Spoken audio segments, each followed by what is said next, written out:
Hi, everyone. Good morning, good afternoon, or good evening, wherever you are.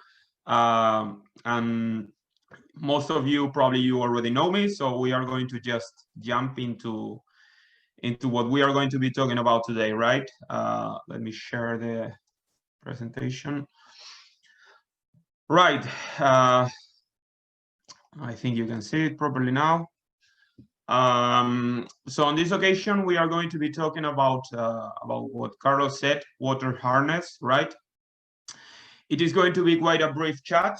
I promise it won't take long. And this is a very, very specific chat about this particular topic, which I personally find it quite interesting, as this is something that we are going to be facing in a daily basis when we are working with water, which is pretty much every time. And sometimes we don't have enough information about it, or even we have seen with our experience that sometimes the information that we have or that some of our clients have is wrong. So sometimes we are even misinformed. So let's just jump into it quickly. So let me see.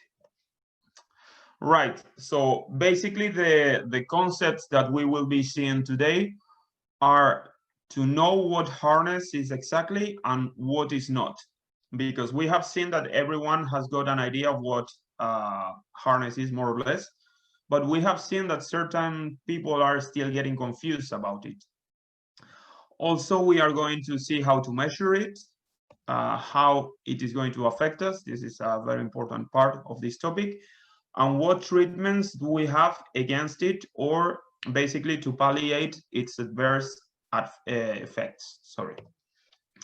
So, as in any other talk that we are doing, we like to put in a little bit into context the importance of the water and why is it important for us, right? So we already know that it might be the most important nutrient for our animals, right? Only in quantity terms, we know that it is going to be at least 2 times the amount of feed that our animals will be taking, right? We have always said from SIX that it was a forgotten feed, right? And this is true, but more and more nowadays we keep on seeing how people are getting more interested and they are getting more technical in the water, right? But a lot of times yet we are not giving the water the attention that it requires due to its importance. So exactly the same as when we were dealing with water for any other issue, we have to difference the kind of water that we will be dealing with in this time. If it is going to be a drinking water, if the water is going to be for cleaning or just for cooling. Water hardness, it will affect in every case, but in different ways, as we will see later on. There is going to be a relationship as well as with any other aspects of the water with the ground. Water hardness is going to be coming from the grounds, basically the grounds where we have the source of water, or even the grounds where our farm is. So we can say that the hardness is going to be added in a natural way to the water, right? We know that water coming from deeper wells will be hard waters if we compare them, for instance, with water coming from rivers. This water from wells will normally have a bigger mineralization, and therefore we should think that they are hard waters. But bear in mind that this is more or less talking more generally, right? As in the reality, you might also find water from rivers with a high hardness. So the water hardness is going to be embraced by the physical-chemical quality of the water, and it will affect in different aspects that we will see now. We are going to focus on these 4 aspects, which are already related with water hardness. We are going to talk about hardness itself, conductivity as well, pH, and sulfates. We have chosen these 4 because we have seen that people tend to get confused with them, and at the same time, they are related. So that is why I think they are probably the most important to talk, and probably as well the more useful for us understand. So firstly, right, let's talk about water hardness itself, which is the main topic of this talk. So water hardness is literally just the amount of calcium and magnesium salts, right? From any minerals that we could have present in the water and from any kind of salt, it is going to be just the ones related to calcium and magnesium, the ones that refer to water hardness. Then there are two different ways of measuring it. A traditional way, which is more common in Europe, which are the hydrometric French degrees. But in other parts of the world, it will be more common to find it expressed just as milligrams of calcium carbonate every liter of water. These French degrees are simply to relate to milligrams. It's quite easy to just relate these two ways of measuring it. As with these French degrees, every degree means 10 milligrams of calcium carbonate every liter of water. So just be aware that when we see a water analysis, we might find it expressed in different ways, but they are easy to relate. Just remember that. So any of them are valid, and they will provide with the information of the kind of water that we have. If it is a soft water, a water of intermediate hardness, a hard water, or a very hard water. As you see there on the screen, a soft water will have less than 14 degrees, if we are talking in French degrees, or less than 50 milligrams of calcium carbonate if we see it expressed in milligrams every liter. We can consider hard water the water that has between 32 and 54 degrees, or between 100 and 200 milligrams of calcium carbonate. And any water that goes above these 54 degrees or above these 200 milligrams every liter will be a very hard water. Sorry.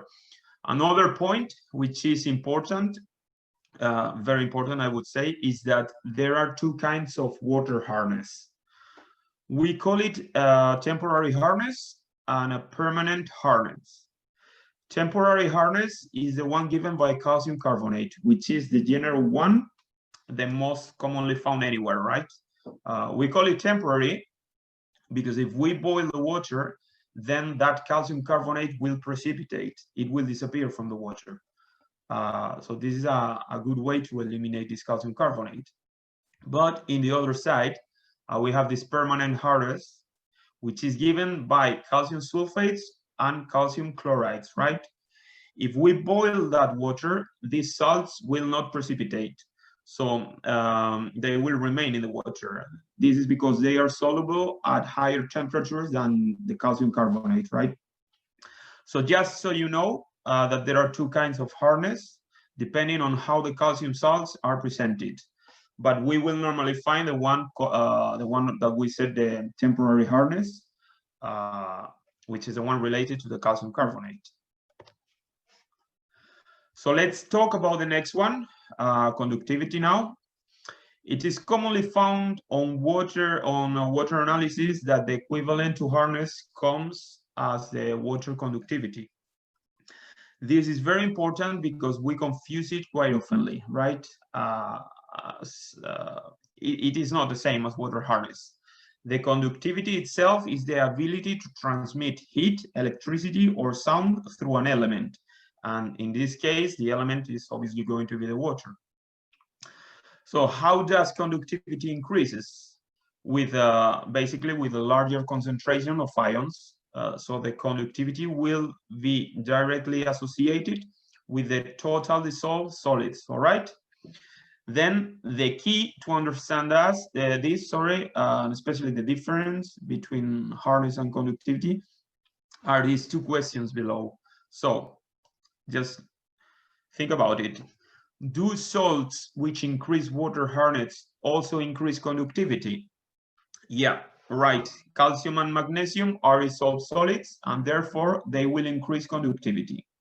If we have hard waters, we understand that water will have a bigger conductivity than what we would expect from a soft water. But also, if we just change the question, do salts which increase water conductivity also increase water hardness? In this case, I would say not always. What happens here then? There are so many different dissolved solids, which they have nothing to do with water hardness, right? But they do increase conductivity. A clear example of this would be salt water. You know that salt water has a higher conductivity than fresh water. However, it doesn't mean that this is harder. This is a harder water. It might not have calcium or magnesium, which, remember, they were the ones providing the hardness. So this is what we have to difference. Conductivity is not the same as hardness, although they are related somehow. It is quite common as well to find in physicochemical analysis, people telling us, I have a very hard water, look at the high conductivity. Well, yeah, surely you have a hard water. You will also have a high conductivity, but that doesn't mean that if we only see conductivity, it's due to calcium or magnesium. So remember that. Another important one is pH, right? It is commonly said that hard waters have high pH. Right.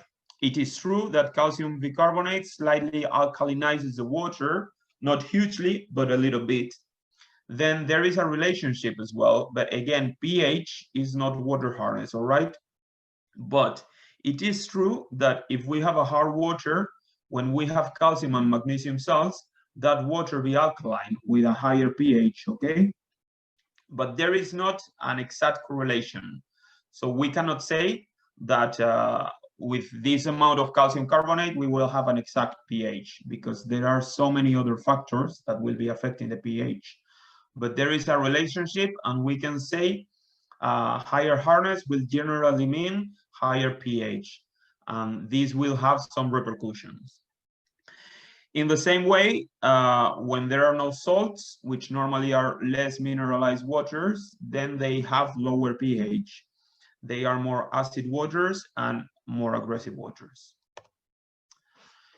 In the case of sulfates, which we mentioned before as well, they are found as well in a natural way within the waters, coming from the grounds as well, all right? What happens then? When sulfates are associated or combined with high concentrations of calcium or magnesium, then calcium and magnesium sulfates will happen, and they have a laxative effect, right?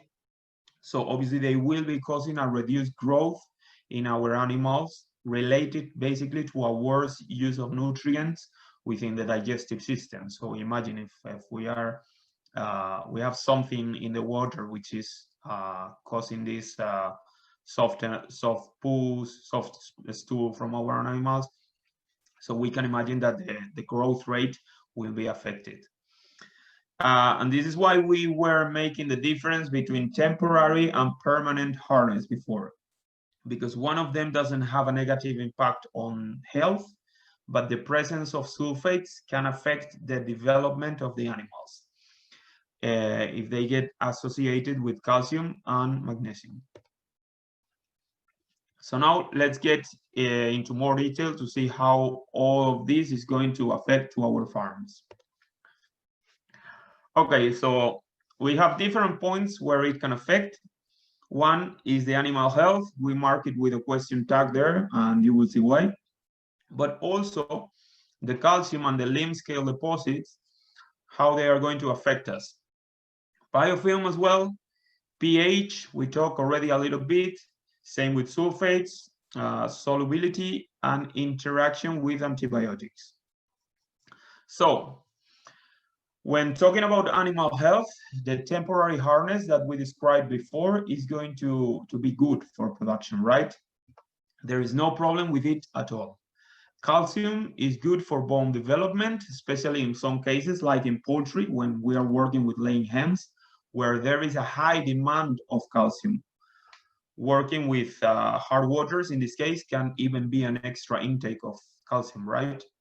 However, not every calcium and magnesium salts will be properly absorbed at the intestinal level, and the animals they do have a homeostatic mechanisms to balance the level of minerals within their system. So just I want you to get the idea that temporary hardness is not going to be a problem for animal health. But the permanent hardness, we already talked about this laxative effect that we could have on the poorer use of nutrients. This one is very common and quite easy to find anywhere where there is a hard water, right? Limescale deposits. They can happen in many different situations, but mainly we will notice inside the pipes, right? When we have high levels of calcium, the diameter inside the pipes can be seriously reduced, having a poor water flow, which can even get blocked, and it can block also the drinkers. Again, this is one of the most common things that we will notice when working with hard waters. In the case of boilers, these equipments are normally more in other kind of industries, right? Like slaughterhouses, but we can have serious problems with this because the limescale will be getting stuck onto the heating coils, blocking them, and this could even result in explosions, right? So it is important to bear in mind in this kind of industries. But overall, I want you to get the idea that in places with high levels of calcium, the inside pipe diameters can be reduced, again, resulting in poorer water supply, especially in farms where there has never been a treatment against it. It is also very obvious in the cooling panels from evaporative cooling systems, right? Obviously, it will be even more obvious in warm places where they use a lot of these kind of equipments. We have seen how some of them can literally become like a rock. Literally, it's like if you place a rock on it and that's it. This is going to affect a lot to the efficiency of this equipment. Obviously, its evaporative capacity will be highly reduced, and it can result in a thermal stress, right? It will also affect the maintenance, as you can imagine, of this kind of equipment. We know that working with hard waters will decrease the life of these machineries, or we will have to perform a thorough maintenance with treatments to keep them in sound condition. Very important, as we said in the beginning, to bear in mind that there are different kinds of water depending on the use that we are going to give them within the farm. So in the case of water for cleaning, calcium and magnesium are going to affect as well because they will interact with the compounds which are part of the detergent. Therefore, its efficiency will get affected, as you can imagine. Also, the foaming quality from some of the foaming detergents will get affected. So overall, we will have a poorer cleaning process, right? So if we don't want it to be a problem, we will have to increase the dose of detergent. For instance, with our detergent BBZIX, we always provide with an estimate dose because it might change from one farm into another depending on the water hardness that we are going to be facing. So the harder the water is, the higher concentration of detergent we will need to use to achieve the same level of cleaning. So for instance, our detergent BBZIX normally works at a dose of 2%. So we always advise to increase that dose a little bit if you know that you are going to be working with hard waters. The same if you know that you are working with soft water, you can reduce that dose a little bit, and that way you will be saving a bit of product. But just bear in mind that these variations are mainly based on the water hardness, right? We have previously said that water hardness affects the pH. So this will also affect us indirectly, right? Because with a higher pH, our production can also get affected, and we will see how. We know that with a high pH, the digestibility gets reduced a little bit. Also, it might increase the proliferation of some pathogenic bacteria. And it will help as well some solutions to precipitate in the water.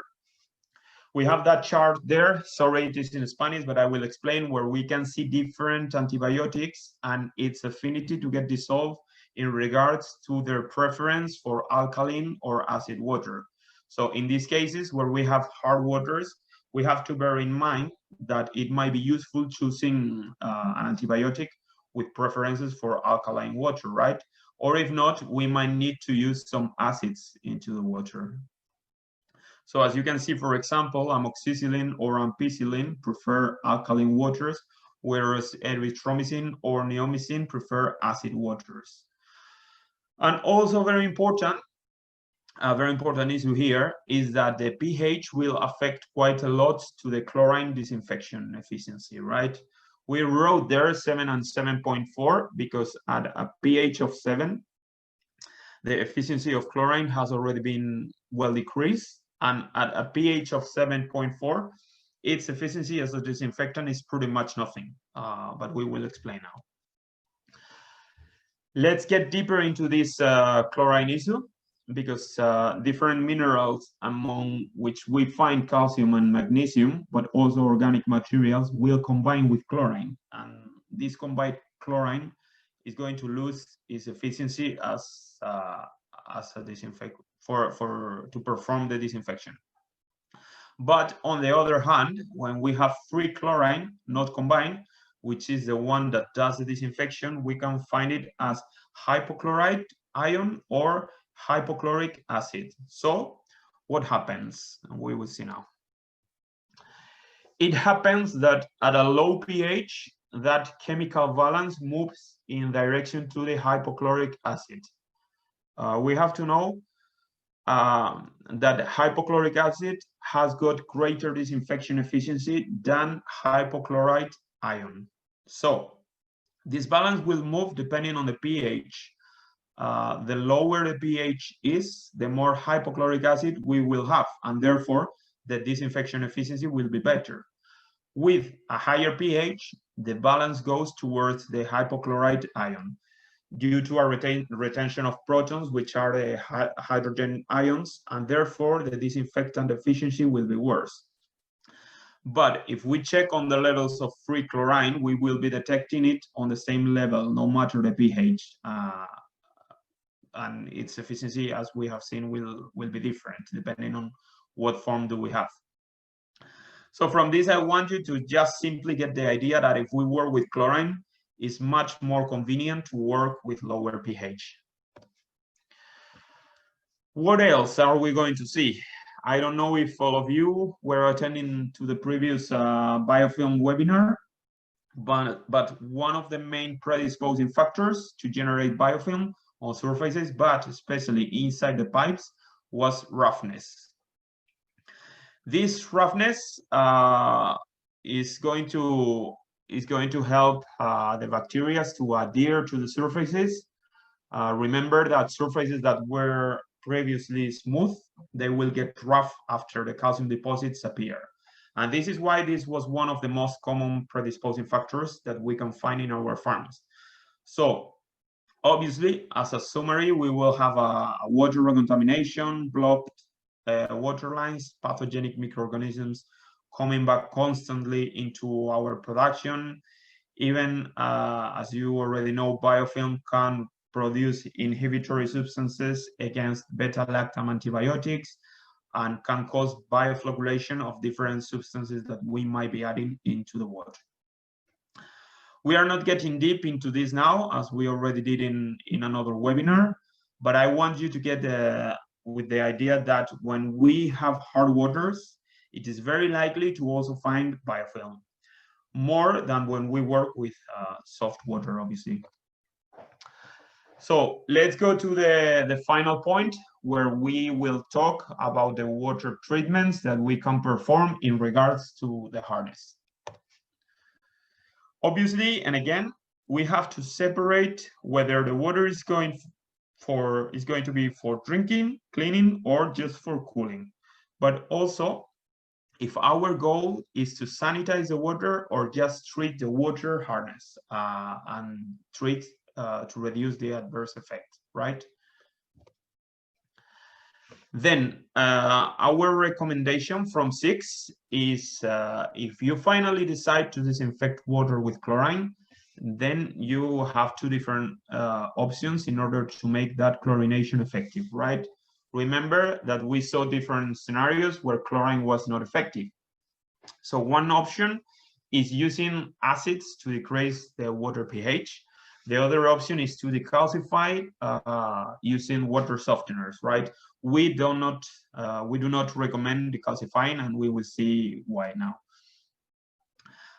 So our option would be using acids obviously to acidify the water. That's the best option we have, to use these acids. If the goal that we are looking for is just correcting the pH, ideally, I would suggest to use inorganic acids that can decrease the pH with a small dose. If we want to improve digestive health, obviously, having that prebiotic effect that some acids can have, then for that purpose, we will use organic acids or a combination of both. But we will talk about that in another webinar in the future. And it can be useful to do a pH curve to see what are we facing in regards of the salts that we have in our water. You know that these salts can work as a buffer and could interfere in our acidification. This way, we will be able to get the pH desired. So this is what we recommend, again, if you want to treat your water with chlorine. Then you also have the chance, as we said, to decalcify and soften the water. A lot of people, they think that this is the only solution, just using a water softener. They normally do it with ion exchanging resins that literally swap sodium for calcium and magnesium, right? So they remove from the water calcium and magnesium, and they release sodium there. So what happens? This is okay for a small correction, but in the case of having a very hard water, we will be having an excessive amount of sodium in the water. This sodium will cause as well softer stool, and together with this digestive issue, we have to consider as well the high cost of using these resins, because they are not cheap. And if we have a very hard water, we will be spending quite a lot of it. So for these reasons, we do not advise to perform this decalcifying treatment. As we saw before, water hardness doesn't affect animal health. And if we are adding sodium into the water, it can affect the digestive process.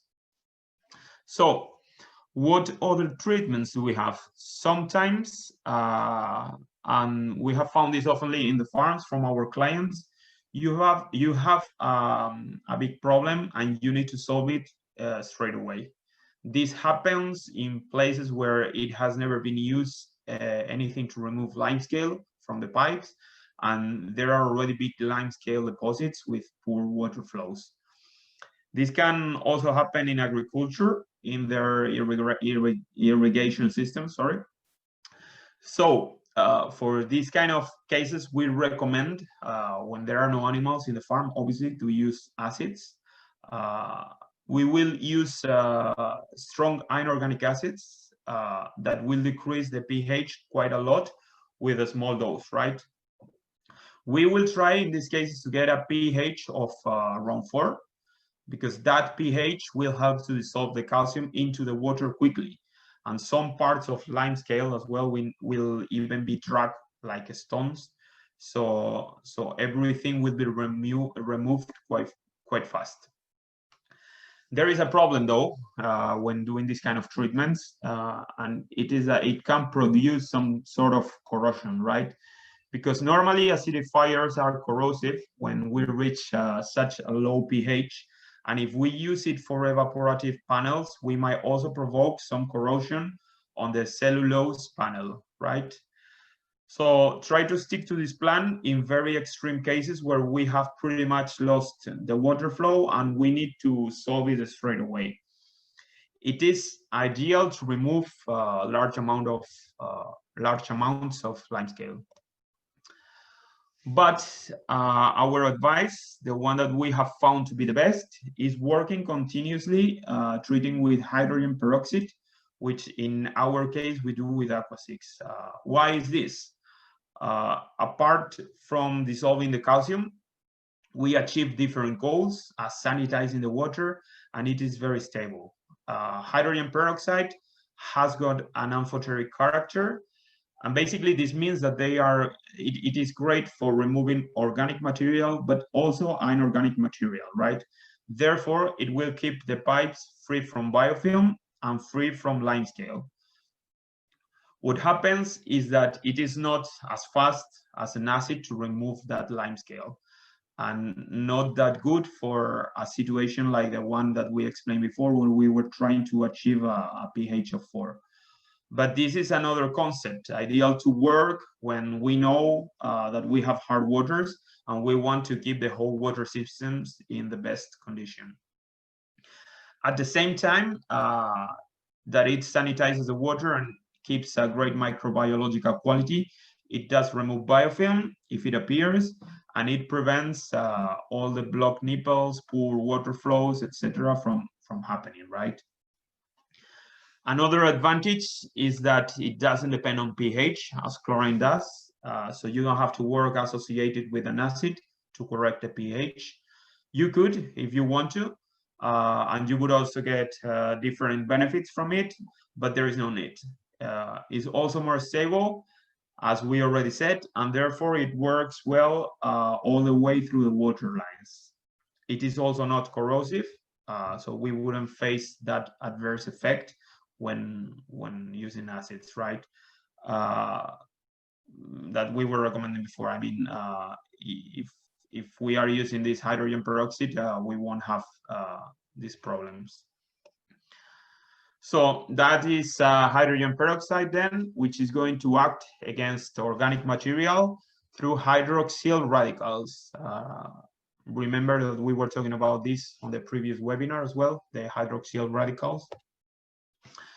And again, the benefits that we will have as well, we have mentioned before, the great microbiological quality, the removal of biofilm, the removal of limescale. I think we didn't mention before that chlorine reacts with calcium and makes it precipitate. So we can say that chlorine is also a precursor of limescale. So it removes calcium from water, but it does precipitate when it is associated. With hydrogen peroxide, it will get dissolved and it doesn't precipitate. It doesn't depend on pH, which is very important. We're working with hard waters, and it is not toxic, corrosive, nor irritant for the digestive tract as chlorine is, right? So how can we use it? We have different dosing pumps associated with water meters. Then they will inject straight into the pipe, and that way you can do a proper and continuous treatment and maintenance as well in regards to hard waters. But also you will get a proper microbiological quality in your water. It can also be used through other equipments like dosatron, but the way of working is slightly different. We have to prepare a pre-dilution, and even in some countries we have seen it used in a manual way, but this way we have to be extremely careful so we don't mess about doses.